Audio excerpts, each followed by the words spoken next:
Students, এখন যে টপিকটি আলোচনা করব সেটি হলো দ্বি-নিষেকের পরবর্তী ঘটনা। দ্বি-নিষেকের পরে আমরা জানি ট্রিপল ফিউশন প্রক্রিয়ায় যেটি নির্মিত নিউক্লিয়াস ছিল সেটি কিসে পরিণত হয়? শস্য নিউক্লিয়াস পরিণত হয়। সেই শস্য নিউক্লিয়াসের চারপাশে পুষ্টি সমৃদ্ধ কলা নিয়ে গঠিত এক ধরনের গঠন সৃষ্টি হয়, তাকে আমরা বলি কি? শস্য। সেই শস্য হয় কি? ট্রিপ্লয়েড প্রকৃতির বা 3N হয়।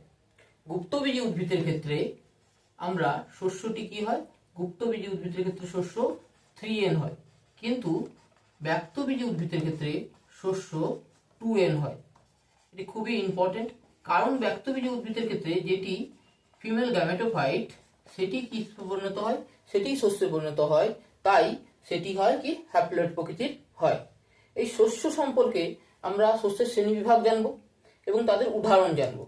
শস্যর ক্ষেত্রে শস্যের যদি আমরা শ্রেণীবিভাগ করি, শস্যকে আমরা 3 ভাগে ভাগ করি।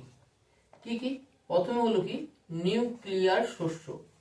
নিউক্লিয়ার শস্য, এই কথাটার মধ্যে তোমরা বুঝতে পারছো যে নিশ্চয়ই নিউক্লিয়াসের বিভাজন ঘটবে এই শস্যের ক্ষেত্রে। যখন কি আমি ছবির সাহায্যে আমি বলছি, দেখো তোমরা যে একটি ধরো প্রাইমারি এন্ডোস্পার্ম যে নিউক্লিয়াসটি, সেটি কি হয়েছে? প্রাইমারি এন্ডোস্পার্ম নিউক্লিয়াসটি বিভাজিত হচ্ছে। উপরেরটা এঁকেছি কি? যেটি তোমার ভ্রূণাণু গঠিত হয়েছে, অর্থাৎ জাইগোট গঠিত হয়েছে নিষেকের পরে। আর এই প্রাইমারি এন্ডোস্পার্ম নিউক্লিয়াসটি যেটি শস্য নিউক্লিয়াস যখন পরিণত হচ্ছে, তখন প্রাইমারি এন্ডোস্পার্ম নিউক্লিয়াসের বারবার বিভাজিত হবে। প্রাইমারি এন্ডোনিউক্লিয়াসটি বারবার বিভাজিত হয়ে অসংখ্য মুক্ত নিউক্লিয়াস গঠন করলো। এই অসংখ্য মুক্ত নিউক্লিয়াস এই কোষের মধ্যে অর্থাৎ ভ্রূণস্থলীর মধ্যে ছড়িয়ে থাকবে। সেই অসংখ্য মুক্ত নিউক্লিয়াসের পরবর্তী গঠনের পরে পরবর্তী ঘটনা হলো ভ্রূণস্থলীর কেন্দ্রে একটি গহ্বরের বা ভ্যাকুয়েলের সৃষ্টি হবে। বৃহৎ আকারের গহ্বরের বা ভ্যাকুয়েলের সৃষ্টি হবে। বৃহৎ আকারের গহ্বর বা ভ্যাকুয়েল সৃষ্টি হলে নিউক্লিয়াসগুলো কোথায় চলে আসবে? পরিধি সংলগ্ন হবে। পরিধি সংলগ্ন হওয়ার পরে নেক্সট ঘটনা কি ঘটবে? প্রত্যেকটা নিউক্লিয়াসের চারিদিকে কোষ প্রাচীর গঠিত হবে। তার পরবর্তী ঘটনা হলো প্রত্যেকটি নিউক্লিয়াসের চারিদিকে কি হবে? না কোষ প্রাচীর গঠিত হবে, মাঝে একটি বৃহৎ আকারের ভ্যাকুয়েল দেখা যাবে। এই যে এইভাবে কি হয়? না নিউক্লিয়ার শস্যের পরিস্ফুরণ ঘটে। এই নিউক্লিয়ার শস্য এটি হলো ভ্রূণাণু, আর চারিদিকে যেগুলো লিখলাম সেগুলো হলো নিউক্লিয়ার শস্য। নিউক্লিয়ার শস্য কার ক্ষেত্রে লক্ষ্য করা যায়?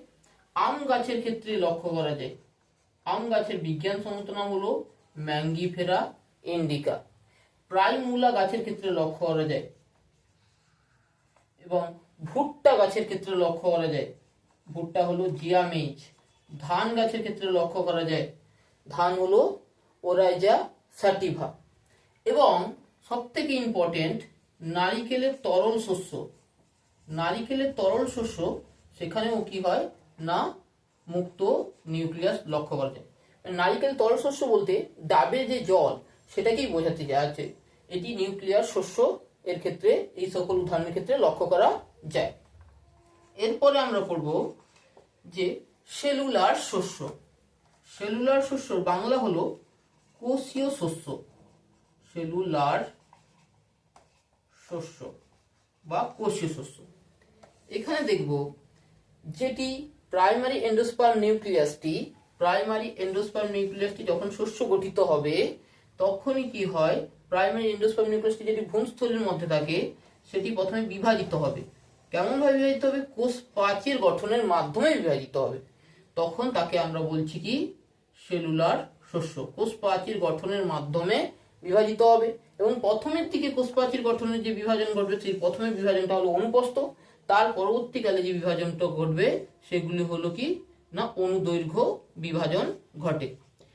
এবং সেই কোষ প্রাচীর গঠনের পরে পরে আস্তে আস্তে পুরো একটি শস্য গঠিত হয়, তাই একে সেলুলার শস্য বা কোষীয় শস্য বলে। যেহেতু কোষ প্রাচীর গঠনের মাধ্যমে পুরো কোষটাই গঠিত হয়ে যাচ্ছে, একটি শস্য গঠন হচ্ছে, সেই জন্য একে আমরা বলি কি? না সেলুলার শস্য। তাহলে সেলুলার শস্যের ক্ষেত্রে আমরা দেখব যে কোষ প্রাচীর গঠনের মাধ্যমে সেলুলার শস্য গঠিত হচ্ছে। সেলুলার শস্য কোথায় লক্ষ্য করা যায়? সেলুলার শস্য যেগুলো সোলানেসি ফ্যামিলি রয়েছে, সোলানেসি ফ্যামিলির ক্ষেত্রে পিটুনিয়ার ক্ষেত্রে লক্ষ্য করা যায় এবং ধুত্রা ডাটুরা, ধুতরা বিজ্ঞানসম্মত নাম হলো ডাটুরা, তার ক্ষেত্রে লক্ষ্য করা যায় সেলুলার শস্য। এরপরে নেক্সট যেটি রয়েছে সেটি হলো কি হেলোবিয়াল শস্য। এই হেলোবিয়াল শস্যকে বলা হয় প্রাইমারি নিউক্লিয়াস শস্য এবং সেলুলার শস্য।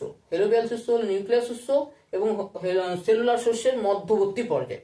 অর্থাৎ এখানে ক্ষেত্রে কি হয়, ভ্রূণস্থলীর মধ্যে যে এন্ডোস্পার্ম, প্রাইমারি এন্ডোস্পার্ম যে নিউক্লিয়াসটি ছিল সেটি প্রথমে বিভাজিত হবে সেলুলার প্রকৃতির, তারপরে নিউক্লিয় প্রকৃতির বিভাজন ঘটবে। তাহলে প্রথমে সেটি কোষ প্রাচীর গঠনের মাধ্যমে বিভাজিত হল এবং যেটি ক্ষুদ্র কোষটি সেটি থাকবে ব্যাজালেন্টের দিকে এবং যেটি বৃহৎ কোষ সেটা ডিম্বগ্রন্থের দিকে থাকবে।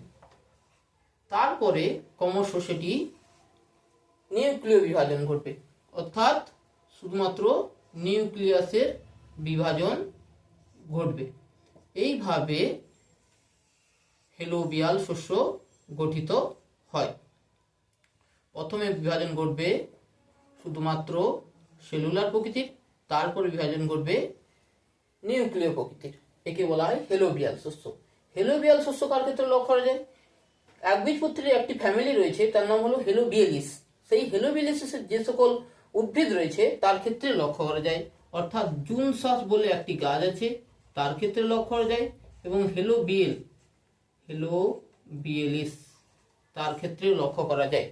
এবং জ্যাফাইরান্থেস বলে একটা গাছ আছে, তার ক্ষেত্রে লক্ষ্য করা যায় জ্যাফাইরান্থেস। এই সকল উদ্ভিদের ক্ষেত্রে হেলোবিয়াল শস্য লক্ষ্য করা যায়। এই শস্যের কাজ হলো কি? শস্যের কাজ হলো ভ্রূণকে পুষ্টি যোগাতে সাহায্য করা। আজকে আমরা শস্য কি এবং শস্যের শ্রেণীবিভাগ, শস্যের উদাহরণগুলো আমরা জানলাম। এর পরবর্তীকালে নিষেকের পরবর্তী ঘটনা অর্থাৎ জাইগোট কি করে ভ্রূণে পরিণত হয় এবং ভ্রূণ একবীজপত্রী ভ্রূণ, দ্বিবীজপত্রী ভ্রূণ, এগুলো সম্পর্কে জানবো। ধন্যবাদ সবাইকে।